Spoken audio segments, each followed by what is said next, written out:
आप सभी के हृदय में विराजमान परमात्मा को मेरी राम राम। गुहू ने बहुत ही भावुक होकर भगवान राम को अपना सर्वस्व न्योछावर करने का प्रस्ताव रखा। उनसे कहा कि मैं आपका तुच्छ सेवक हूँ, मेरा ये सारा साम्राज्य, सेवक, परिवार, धन, संपत्ति, भूमि सब आपका है। आप यहाँ पर शासन कीजिए, आप यहाँ पर इस सिंहासन पर विराजमान होइए, हम आपकी सेवा करेंगे। और इसके साथ साथ गुहू ने उन्हें अपने राज्य में पधारने का निमंत्रण दिया, किंतु भगवान राम कहते हैं उनसे कि सुनो गुहू, पिता ने कुछ ऐसी आज्ञा दी है कि जिसके कारण मैं तुम्हारे राज्य में प्रवेश नहीं कर सकता। वो यह सुनकर तो गुहू का दिल बैठ गया कि अरे, राम चरण नहीं धरेंगे मेरे राज्य में। तो राम क्या कहते हैं, बरस चारी 10 बास बन, कि मुझे 14 वर्ष का वनवास पूरा करना है। मुनिव्रत वेश आहारो,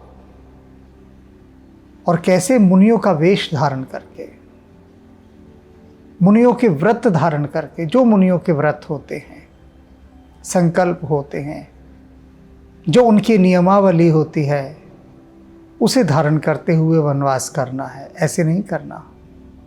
और आहारो, और वैसा ही आहार ग्रहण करना है जैसा मुनि खाते हैं, कंदमूल, फल फूल, वही सब खाना है। ग्राम बास नहीं उचित, सुन गुहू भय दुख भारो, कि सुनो निषाद राज गुहू, मेरे लिए उस व्रत के अंतर्गत किसी भी राज्य में, किसी भी गांव में, किसी भी नगर में प्रवेश करना उचित नहीं। उस व्रत के अंतर्गत मैं इन सभी स्थानों पर प्रवेश नहीं कर सकता, केवल वनों में ही रहने का मुझे निर्देश प्राप्त है। अब आप देख रहे हैं कि कैसा कठोर वनवास है राम का। मैंने कहा था ना शुरू में, यह वनवास नहीं है, सीधा सीधा मृत्युदंड है। देश निकाला और मृत्युदंड, सीधे सीधे हत्या ना करके परोक्ष रूप से राम को मारने का पूरा प्रयास, कि आप किसी नगर में नहीं जाएंगे, किसी गांव में नहीं जाएंगे, किसी राज्य में नहीं जाएंगे, अर्थात पूरे संसार से कट कर जंगलों में रहेंगे। कोई आपकी सहायता नहीं कर सकता। वनवास का समय ऐसा कि आपको कहीं से कोई सहायता ना मिले, जंगल ही खा जाए आपको। ऐसी स्थिति में सोचिए, अपने पर सोच कर देखिए कि आपको छोड़ दिया जाए जंगल में। वह अब तो जंगल रहे नहीं, रहे भी हैं तो थोड़े बहुत हैं जंगल। चलो, जो सरकारी जंगल होते हैं, अभयारण्य जिन्हें कहते हैं हम, जहाँ पर जानवरों को मारने की मनाही होती है और सरकार के जंगल होते हैं, उन जंगलों में आपको छोड़ दिया जाए और कहा जाए कि 1 महीना यहाँ रहना है। 1 महीना छोड़ो, 14 दिन। राम 14 वर्ष रहे ना, हम कहते हैं आपको 14 दिन उन जंगलों में रहना है, और बाहर से किसी भी प्रकार की कोई सहायता आपको बाहर से नहीं मिलेगी।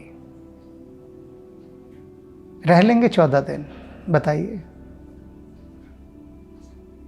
उन 14 दिनों में क्या हालत होगी आपकी। अरे नहीं, हालत कैसे होगी, कुछ नहीं होगा, क्योंकि आप पहले ही मना कर देंगे। आपके माता पिता ही रोक लेंगे, कहीं नहीं जाने देना। अगर विवाहित हैं तो पत्नी कसकर पकड़ लेगी, बच्चे पकड़ लेंगे साथ में। रिश्तेदार पकड़ लेंगे, बिल्कुल नहीं जाना, और कह देंगे कि बंद करो इनका ये रामचरितमानस का यूट्यूब पर देखने, इनको देख देख कर आपका दिमाग खराब हो गया है कि वन में जाना है 14 दिन के लिए। तो भैया, ये जो मेरा थोड़ा बहुत व्याख्यान चल रहा है राम जी का, उनका नाम तुम्हारे घर में वो गूंजना भी बंद हो जाएगा। तो ऐसे बिल्कुल मत करना कि 14 दिन के लिए जंगल चले जाओ, 14 घंटे के लिए भी मत जाना, क्योंकि जंगल जंगल ही होता है।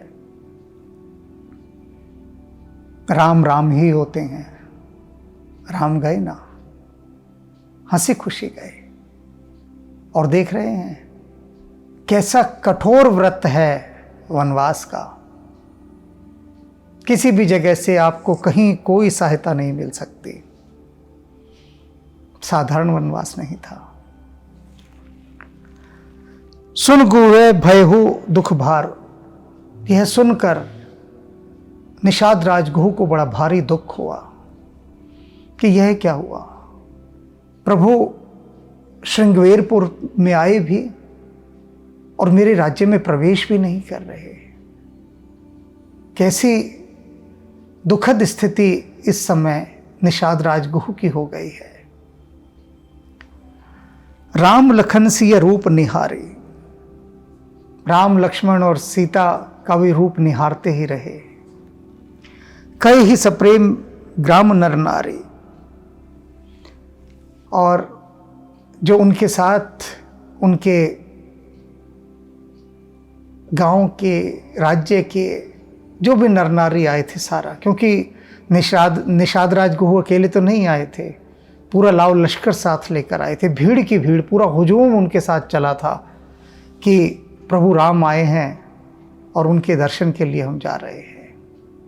पूरे अपने काफिले के साथ वे आए थे।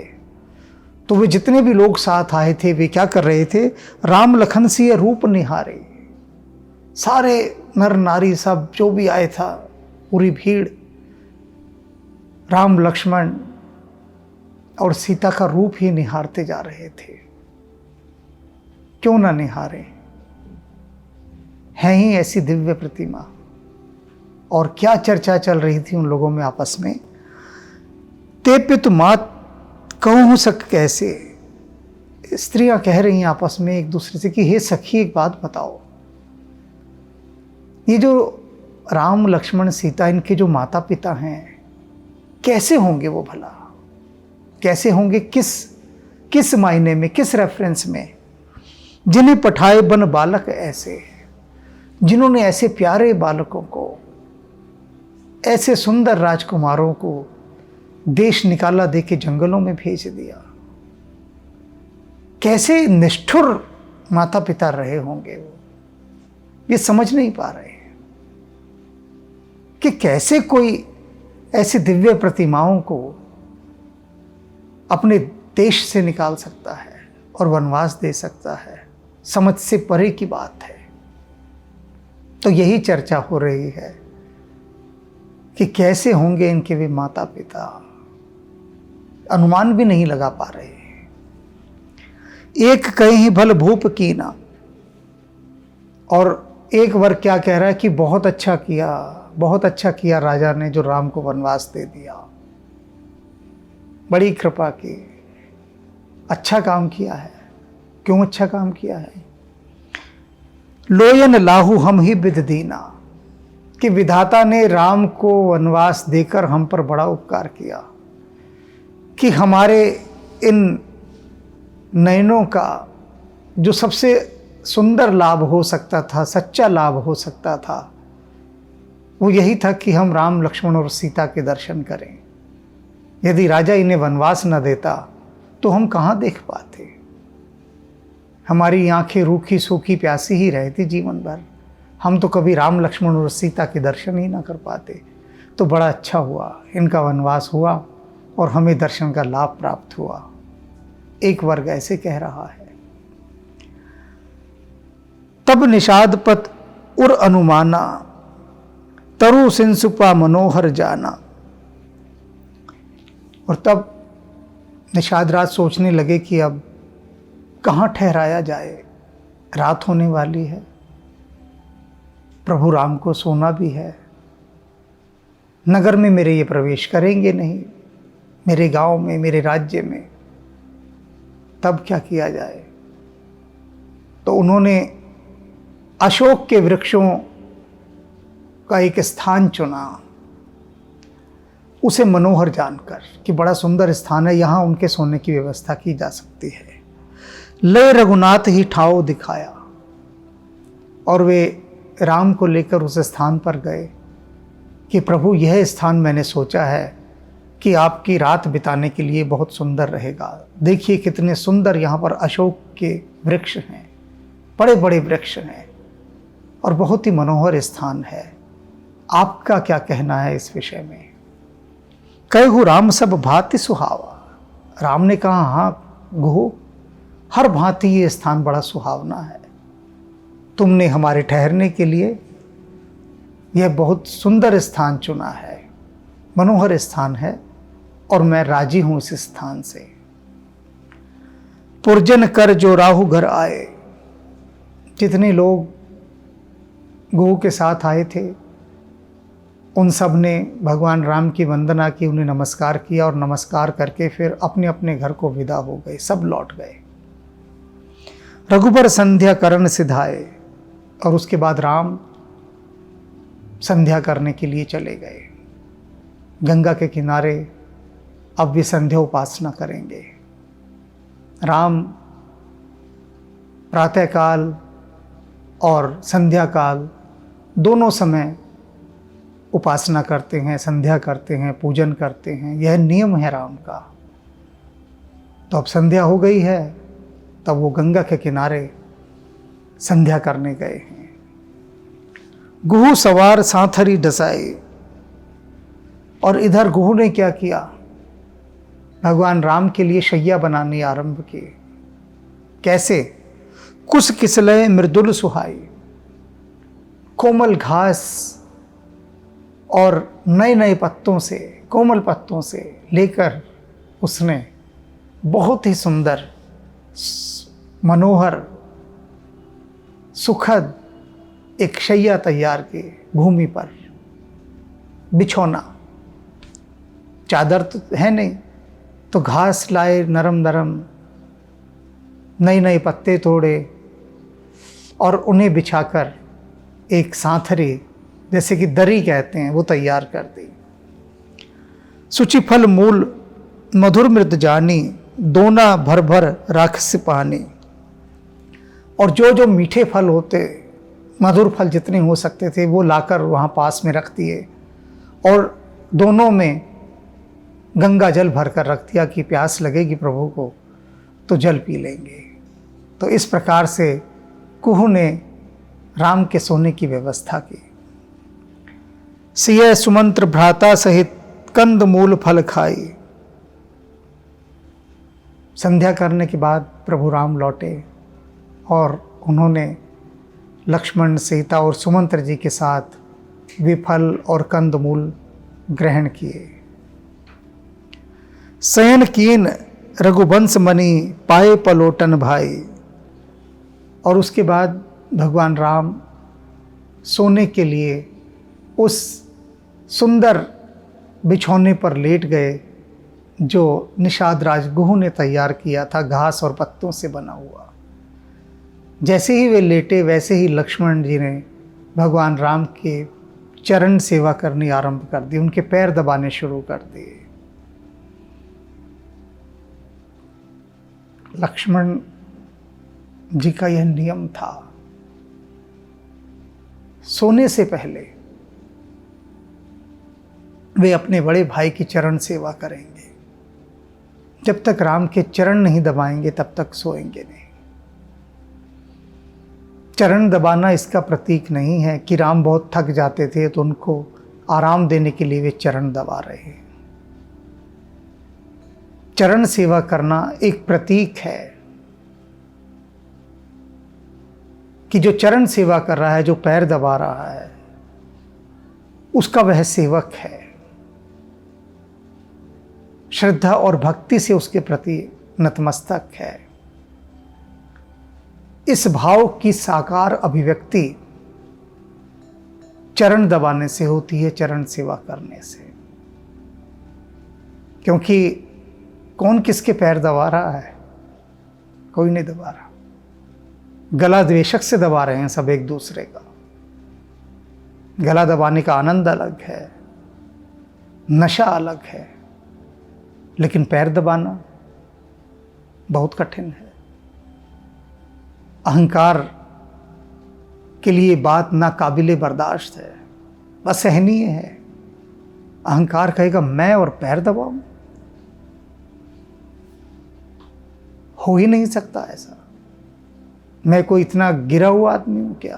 किसी का गुलाम हूं क्या? दास हूं किसी का? मैं मालिक हूं। मालिक किसी के पैर नहीं दबाता।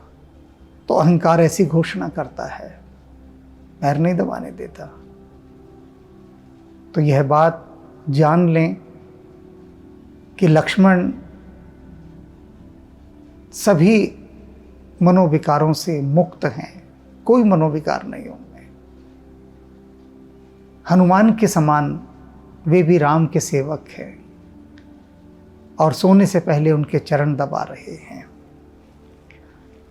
उठे लघु प्रभु सोवत जाने। लक्ष्मण ने देखा कि प्रभु राम सो गए हैं। वे पैर दबाते रहे और राम सो गए। और उनको सोता हुआ जानकर कि अब वे सो गए हैं, लक्ष्मण उठते हैं। कह सचिव ही सोवन मृदुबाने। सुमंत्र जी भला कैसे सो जाते? वे पास में ही बैठे थे, लक्ष्मण जी राम के पैर दबा रहे हैं।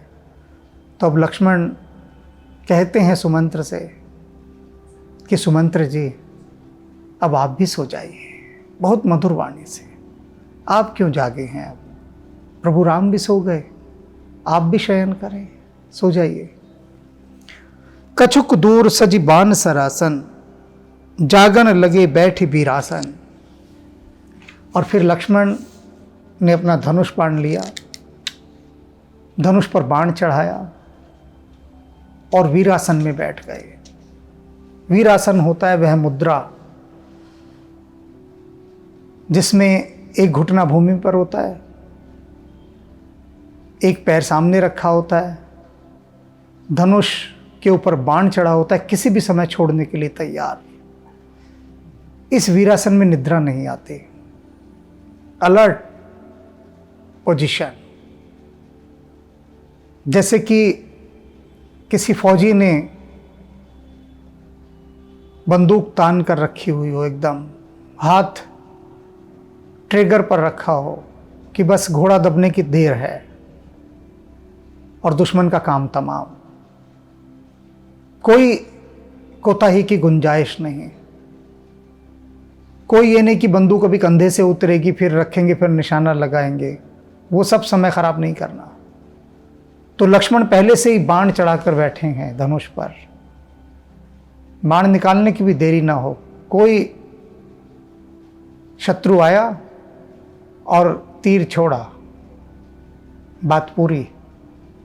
इस तरह से लक्ष्मण वीरासन के अंदर बैठ गए।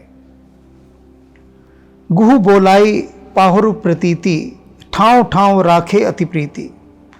लक्ष्मण पहरे पर बैठे हैं और उधर निषाद राज गुहु ने भी अपने विश्वस्त्र पहरेदारों को बुला लिया, सैनिकों को, और उनको जगह जगह पर तैनात कर दिया कि तुम सब राम की सुरक्षा में रहो, सावधान रहो, किसी भी प्रकार का कोई संकट उत्पन्न हो तो तुम उससे जूझने के लिए तैयार रहना। आप लखन पही बैठो ही जाई। और फिर निषाद राज गुहु लखन के पास आकर बैठ गए। कटी पाथी सर चाप चढ़ाई, उन्होंने भी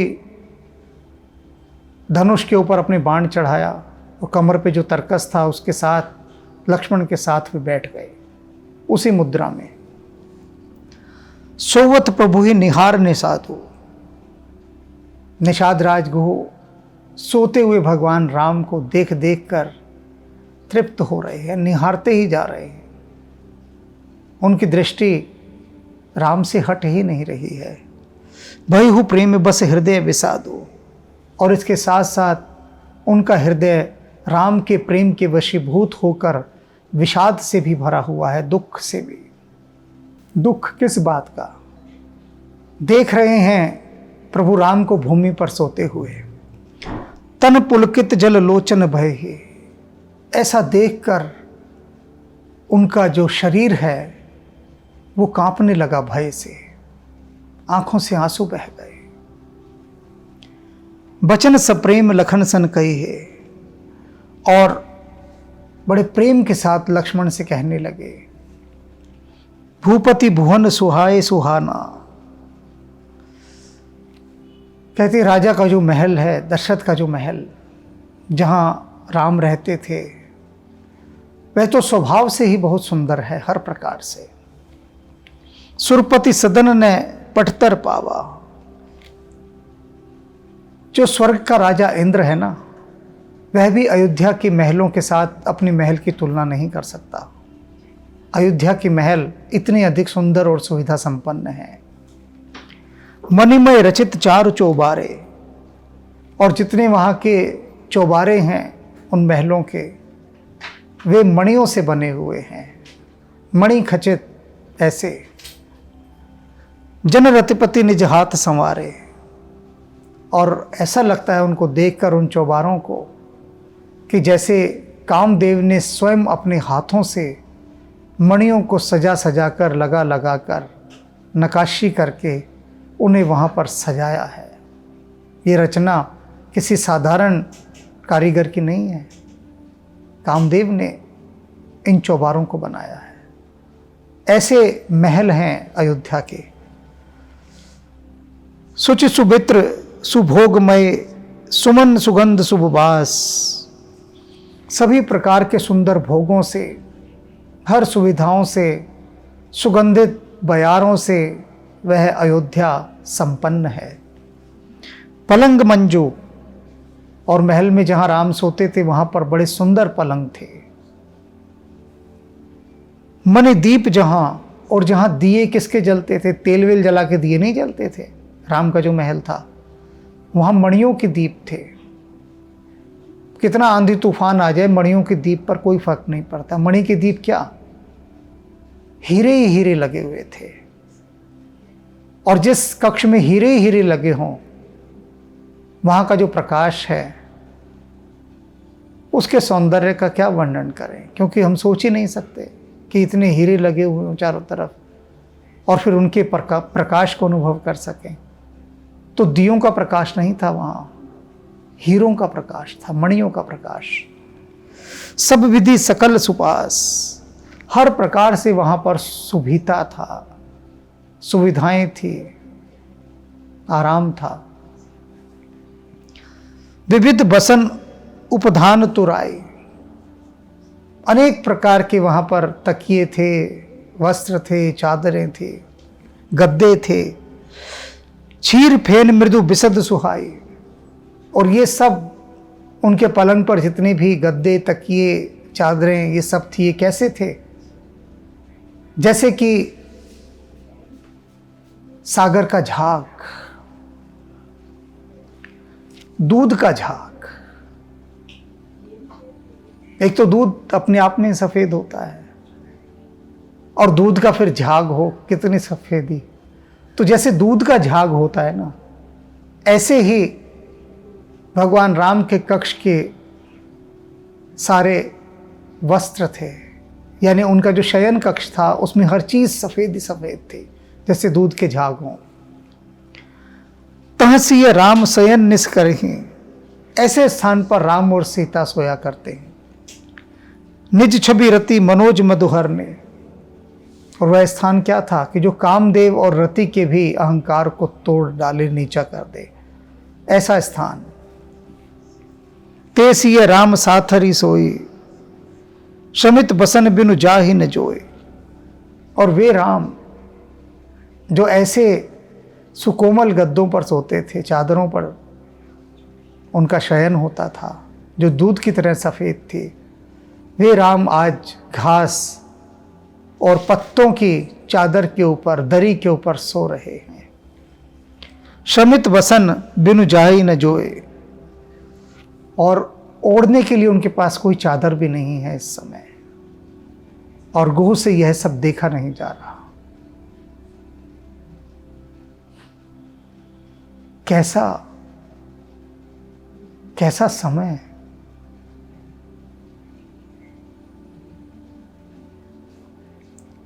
चादर भी ओढ़ने के लिए नहीं है।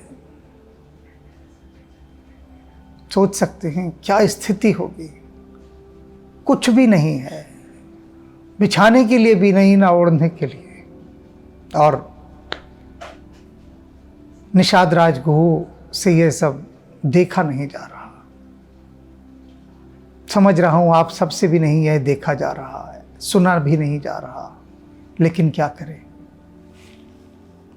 मात पिता परिजन पुरवासी, सखा सुशील दास अरदासी। और कैसा परिवेश था राम का। हर प्रकार से माता पिता परिजन, नगर के वासी, सखा, अच्छे दास और दासियां, जोगम ही जिन्हीं प्राण की नाही, वे सब प्राणों की तरह राम को संभाल कर रखते थे, राम की सेवा करते थे, जैसे अपने प्राणों को कोई संभाल कर रखता है। मही सोवत ते राम गोसाई। वे सबके स्वामी राम इस समय देखो किस तरह से इस पथरीली भूमि पर सोए हुए हैं। पिता जनक जग विदित प्रभाव। अब सीता के बारे में कह रहे हैं निषाद राज को हो। अभी तक तो राम के लिए कहा कि वे राम जो सारे संसार के स्वामी हैं, हर प्रकार के ऐश्वर्य में रहते थे, वे किस प्रकार से इस भूमि पर सो रहे हैं। अब सीता के लिए कहते हैं कि जिसके पिता जनक हैं, जग विदित प्रभाव, सारा संसार जिनका प्रभाव जानता है, महाराज जनक का। ससुर सुरेश सखा रघुराव। और जिस सीता के ससुर देवराज इंद्र के मित्र हैं। क्या अर्थ है ये बात कहने का, देवराज इंद्र के मित्र हैं। अर्थात इतने हाई स्टेटस के हैं कि जो स्वर्ग का देवता है वो उनके ससुर का मित्र है, दोनों की मित्रता है। तो मित्र मित्र तो बराबर होते हैं ना। तो ससुर कितने अमीर होंगे, कितने धनी होंगे, जिनका मित्र देवराज इंद्र है, स्वर्ग का राजा। तो इतने ऐश्वर्य संपन्न ससुर की जो बहू है, जनक की जो पुत्री है, रामचंद्र पति सो वैदेही, और जगत के स्वामी श्री रामचंद्र जी जिसके पति हैं वह वैदेही। सोवत मही विधि बामन के ही।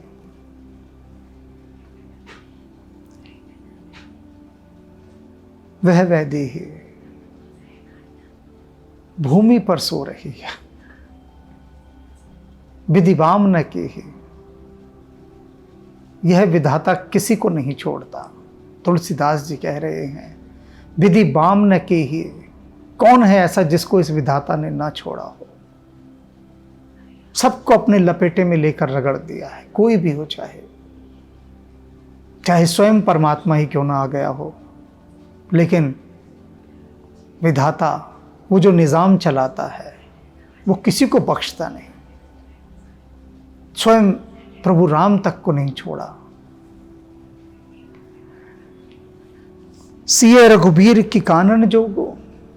ये जो राम और सीता हैं क्या वनवास के योग्य थे, लेकिन विधाता ने वनवास दे दिया। कर्म प्रधान सत्य कहे लोगो। सच कहते हैं, तुलसीदास जी कहते हैं कि लोग सच कहते हैं कि भाग्य से बड़ा कुछ नहीं, किस्मत से बड़ी कोई चीज़ नहीं। अगर किस्मत खराब है, अगर वक्त खराब है, भाग्य खराब है, तो फिर बड़े से बड़ा बलवान भी निर्बल हो जाता है। जिसके पास सब कुछ है वह भी फिर ठोकरें खाता फिरता है। तो राम, सीता और लक्ष्मण को वन में इस प्रकार से भूमि पर सोता हुआ देखकर निषाद राजगुहू कह रहे हैं कि यह विधाता किसी को नहीं छोड़ता। और सच बात तो ये है कि भाग्य सबसे बड़ी चीज़ है, किस्मत बहुत बड़ी चीज़ है। आज वही किस्मत राम को कहाँ इन जंगलों में बिना चादर के, बिना बिस्तर के भूमि पर सोने के लिए विवश कर रही है। तो ऐसे काल को प्रणाम, ऐसे विधाता को प्रणाम, और ऐसे राम लखन और सिया को प्रणाम जो ऐसी स्थिति में भी अविचलित हैं, शांत हैं, प्रसन्न हैं।